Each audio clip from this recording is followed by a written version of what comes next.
Et je donne la parole à Mme Najat Rochdi.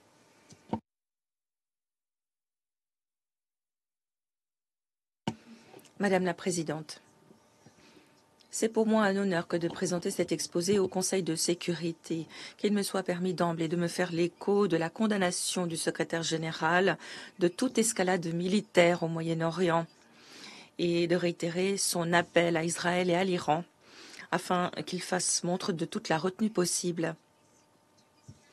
Je dois dire à ce Conseil l'inquiétude toujours plus vive de l'envoyé spécial face aux conséquences potentielles de toute nouvelle escalade, non seulement pour l'ensemble de la région, mais plus précisément pour la Syrie, un pays déjà mis à très rude épreuve. La Syrie ne peut tout simplement pas supporter une nouvelle vague d'instabilité. Le risque d'escalade dans la région n'est pas hypothétique, il est réel et immédiat, grave. Il risque de mettre à mal les fragiles progrès réalisés sur la voie de la paix et du relèvement en Syrie. Madame la Présidente, l'envoyé spécial Pedersen a passé l'essentiel de la période à l'examen à Damas. Il s'est aussi brièvement rendu au Liban. Pendant son séjour à Damas, il a rencontré un large éventail de hauts représentants syriens, y compris les ministres intérimaires des Affaires étrangères, de l'Intérieur, de la Justice, de l'Éducation, de l'Enseignement supérieur, la présidence du Comité pour la paix civile ainsi que le gouverneur de la Banque centrale. Les discussions avec le ministre intérimaire des Affaires étrangères, Shaibani, ont porté sur l'évolution récente positive des relations internationales de la Syrie. Ils ont souligné l'importance d'accorder la priorité aux affaires intérieures au travers d'une transition politique inclusive, crédible, digne de ce nom, donnant à tous les Syriens voix au chapitre et leur donnant confiance. Les réunions qu'il a tenues avec tous les représentants de la Syrie ont été caractérisées par des discussions constructives, coopératives, un intérêt commun à renforcer la participation des Nations Unies dans divers secteurs. Une attention toute particulière a été accordée aux mesures à prendre dans le cadre de la phase de transition et à la coordination des efforts avec les nouveaux comités chargés de la justice transitionnelle et des personnes portées disparues. De manière plus générale, les discussions ont porté sur le renforcement de la collaboration entre les autorités intérimaires et le bureau de l'envoyé spécial à l'appui de ces initiatives. Dans le cadre des discussions avec les ministres intérimaires de l'Intérieur et de la Justice, l'envoyé spécial a également pris acte de leur volonté très claire de s'engager dans des réformes institutionnelles à grande échelle destinées à moderniser et développer le pays. Madame la Présidente, tel que l'a dit l'envoyé spécial à Damas, dans le cadre du processus de transition politique, une étape importante devra être franchie, à savoir l'établissement d'une nouvelle Assemblée du peuple, nouvelle autorité législative transitoire. À cet égard, nous nous félicitons du récent décret présidentiel qui, conformément à la déclaration constitutionnelle, a annoncé la nomination du Comité suprême chargé des élections à l'Assemblée du peuple. Le Comité suprême sera chargé de chapeauter l'élection indirecte de 100 des 150 membres de l'Assemblée du peuple par le truchement de collèges électoraux et d'établir des calendriers électoraux ainsi que les conditions à remplir par les électeurs et les candidats.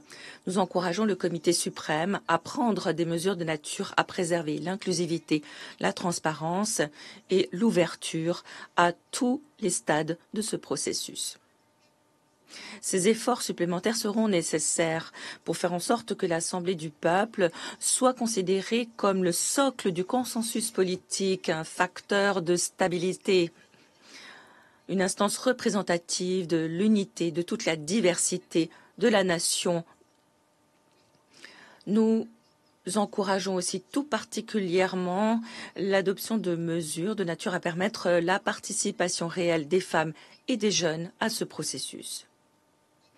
Nous nous réjouissons tout particulièrement de continuer de travailler, d'appuyer les autorités intérimaires et le comité suprême. Nous attendons aussi impatiemment de pouvoir travailler avec les Syriens, des pans les plus divers de la société, pour entendre leur point de vue sur cette évolution et entendre leurs aspirations en lien avec le processus politique. Madame la Présidente, en ce qui concerne le nord-est du pays, l'accord du 10 mars reste une occasion historique de régler une des questions en souffrance les plus importantes liées à ce conflit, de rétablir la souveraineté et l'unité de la Syrie. Une priorité que l'envoyé spécial a abordée avec le ministre intérimaire des Affaires étrangères, Shaibani. Nous avons renforcé nos contacts avec Damas et le Nord-Est à l'appui des efforts consentis pour assurer l'application de l'accord. Et nous félicitons de la participation à ces efforts de toutes les parties compétentes. Nous prenons acte des réunions qui ont eu lieu pour traiter de l'application, y compris une réunion de délégation qui a eu lieu début juin à Damas. Nous nous félicitons des progrès réalisés dans le domaine de l'éducation, un accord ayant été conclu pour les étudiants pour leur permettre de s'enregistrer aux examens dans le Nord-Est sous l'égide du ministre intérimaire de l'Éducation. Nous félicitons aussi des récents échanges de détenus ainsi que de la coopération qui a permis à un certain nombre de familles syriennes du camp d'Al-Hol de rentrer dans le nord-ouest de la Syrie. Nous devons souligner que des actions urgentes s'imposent pour assurer la réintégration, remédier aux conditions humanitaires encore catastrophiques et pallier aux problèmes de sécurité dans le camp. Les États membres et les autorités compétentes devront considérablement renforcer leurs efforts dans le domaine du rapatriement. Une attention suffisante devra aussi être accordée à la réintégration des résidents des camps syriens. Nous soulignons l'importance que les négociations avancent sur la base de mesures audacieuses dans un esprit de compromis de part et d'autre pour assurer l'application de l'accord du 10 mars. Il s'agit là d'une priorité. Il en va de la stabilité de la Syrie et de la région, du rétablissement de la souveraineté de la Syrie, de son unité, de son indépendance, de son intégrité territoriale. De fait, il en va du succès de l'ensemble de la transition politique. Madame la Présidente, l'envoyé spécial a également pris langue avec un large éventail de Syriens, y compris des femmes et des militants de la société civile. Les femmes syriennes ont indiqué qu'elle souhaitait davantage de représentation au poste de direction et qu'elle souhaitait vivement pouvoir jouer un rôle important en tant que candidate et déléguée dans le cadre des élections législatives à venir. Qui plus est, les femmes syriennes continuent de souligner l'importance de la justice, de l'application du principe de responsabilité, de l'inclusivité, de la procédure régulière et de la protection des droits individuels de tous les Syriens. Les représentants de la société civile syrienne restent également actifs sur tous les fronts, œuvrant pour faire advenir une nouvelle Syrie fondée sur les principes d'inclusivité, d'ouverture, de transparence et de participation. Nous saluons leur implication dans les efforts déployés pour consolider la paix civile et encourageons les autorités intérimaires à nourrir ce dialogue avec un large éventail d'organisations de la société civile afin de promouvoir la cohésion sociale, de lutter contre les discours de haine, d'encourager la réconciliation entre les communautés et entre les régions. En effet, la protection, la sécurité de toutes les composantes de la société syrienne, la prévention de l'incitation aux tensions communautaires sont des piliers incontournables de la stabilité. Sur la période de l'examen, des faits de violence sporadiques ont continué d'être enregistrés à Homs, Hama, dans les zones côtières et d'autres régions, notamment des assassinats, des enlèvements, des atteintes aux libertés individuelles. Certains Syriens, qu'a rencontré l'envoyé spécial à Damas, se sont dit préoccupés par les attaques visant des communautés particulières et certains groupes de la société, notamment les Alaouites, les Druzes et les femmes. Si nombre d'interlocuteurs ont souligné que ces incidents ne semblent pas être systématiques ou s'inscrire dans le cadre d'une politique officielle, ils ont néanmoins mis en exergue les difficultés persistantes auxquelles sont confrontées les autorités intérimaires à l'heure de maîtriser certains groupes, qu'ils soient affiliés aux autorités intérimaires ou qu'ils opèrent indépendamment. Il n'en demeure pas moins que des signes encourageants ont été notés. Les autorités intérimaires ont pris des mesures pour apaiser les tensions, notamment en publiant récemment une fatwa par le Conseil des fatwas interdisant les assassinats organisés pour se venger, les représailles extrajudiciaires et exhortant les citoyens à régler leurs différends par les voies officielles, juridiques et en pénalisant les représailles. Les récentes décisions de réintégrer les juges qui avaient été écartés de leur poste par l'ancien régime sont aussi une mesure à saluer qui vont permettre de rebâtir la confiance entre le pouvoir judiciaire et la population. Des mesures supplémentaires seront nécessaires pour consolider la primauté du droit et l'indépendance du pouvoir judiciaire, de sorte qu'il soit en mesure de s'attaquer aux violations passées, présentes et futures et d'instaurer une culture de la responsabilité. Nous encourageons l'adoption d'une approche inclusive, ne laissant personne de côté, pour traiter les questions de responsabilité et de sécurité avec les victimes, les rescapés et les communautés touchées par les violations. Madame la Présidente, des problèmes de sécurité persistent dans plusieurs domaines. Ce mois-ci, nous avons constaté des actes de violence sporadiques et limités en périphérie de Soueïda, à un poste frontière avec l'Irak et sur les lignes de contact de Deir ez-Zor et dans la région de Homs. Dans l'intervalle, au sud-ouest, des tirs d'artillerie menés par Israël et des frappes aériennes visant des sites militaires et des dépôts d'armes ont touché le sud de la Syrie en réponse à un rare incident de tir de roquettes en provenance de Syrie vers le Golan syrien occupé par Israël. Acte revendiqué par deux groupes non affiliés aux autorités intérimaires. Les autorités intérimaires ont nié toute implication dans ces tirs de roquettes. La semaine dernière, des incursions israéliennes ont été enregistrées comme des arrestations, des frappes de drones à Beit Jin, dans la campagne de Damas. Ces attaques sont inacceptables et doivent cesser. La souveraineté, l'indépendance, l'intégrité territoriale de la Syrie doivent être respectées, tout comme l'accord sur le dégagement des forces de 1974.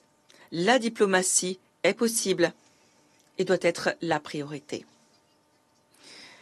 Les activités encore menées par l'EIL demeurent notables, notamment des attaques ayant visé des positions des SDF et une frappe de drones américains ayant visé une personnalité de l'EIL dans le nord-ouest de la Syrie. Dans l'intervalle, comme l'envoyé spécial le rappelait au Conseil à de maintes reprises, des mesures concrètes doivent être prises pour remédier aux problèmes majeurs des combattants étrangers. Nombreux sont ceux qui restent préoccupés par leur présence dans l'armée syrienne. Nous le savons, ce problème est épineux. Madame la Présidente, nous prenons aussi acte des déclarations de représentants aux affaires de désarmement en lien avec les récentes missions menées en Syrie par l'Organisation pour l'interdiction des armes chimiques. Nous nous félicitons de la coopération instaurée. L'OCHA vous tiendra informé sur l'évolution de la situation humanitaire qui reste précaire dans le pays. Ma collègue, Mme Souya, vous en parlera, mais nous notons ici qu'en dépit des conditions socio-économiques et de sécurité fragiles, près de 600 000 Syriens auraient franchi la frontière de retour en Syrie, provenant principalement de pays voisins, et ce, au cours des 6 derniers mois. Cette tendance positive a aussi été observée au travers du retour de personnes déplacées à l'intérieur du pays. Quelque 1,16 million de déplacés sont rentrés dans leur zone d'origine sur la même période.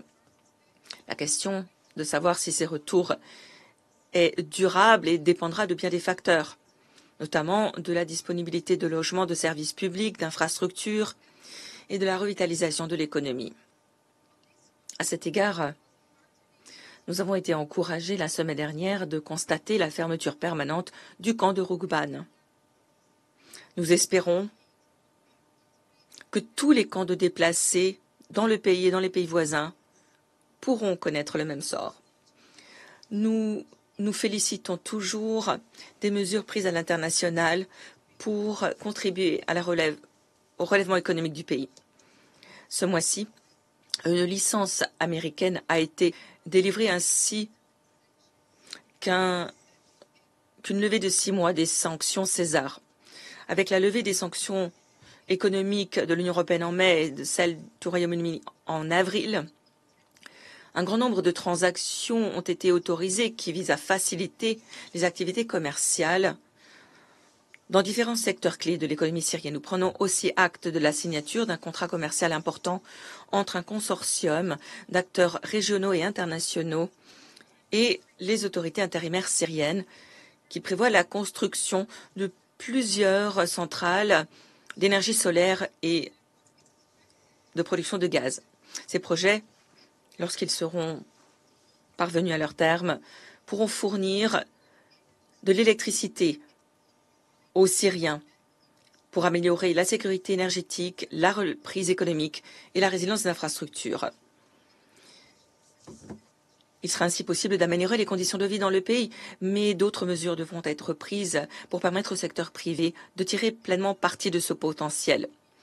Pour remédier notamment aux autres sanctions restant en vigueur, pour instaurer un cadre financier et réglementaire adéquat, pour améliorer la sécurité et l'environnement politique, afin d'attirer l'investissement et les entreprises internationales.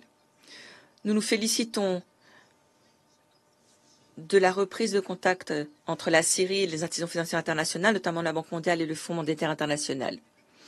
Ce dernier s'est en effet rendu en Syrie pour la première fois depuis 2009, au début de ce mois, et a souligné que le pays aurait besoin d'un soutien international de poids afin de relancer l'économie, de répondre aux besoins humanitaires urgents, de rebâtir les infrastructures essentielles. Madame la Présidente, l'envoyé spécial et moi-même nous rendrons sous peu en Syrie pour reprendre les contacts maintenus avec les autorités intérimaires et un large éventail de la société syrienne. Nous continuerons d'appuyer les autorités intérimaires et le peuple syrien pour qu'ils puissent ouvrir un chapitre nouveau, un chapitre meilleur de l'histoire de la Syrie, pour assurer une transition pleinement inclusive, conformément aux principes contenus dans la résolution 2254 du Conseil de sécurité. Une transition de nature à rétablir la souveraineté et l'unité de la Syrie et capable de répondre aux aspirations de son peuple. Je vous remercie, Madame la Présidente. Je remercie Madame Rochdi pour son exposé et donne la parole à Madame Joyce Msuya.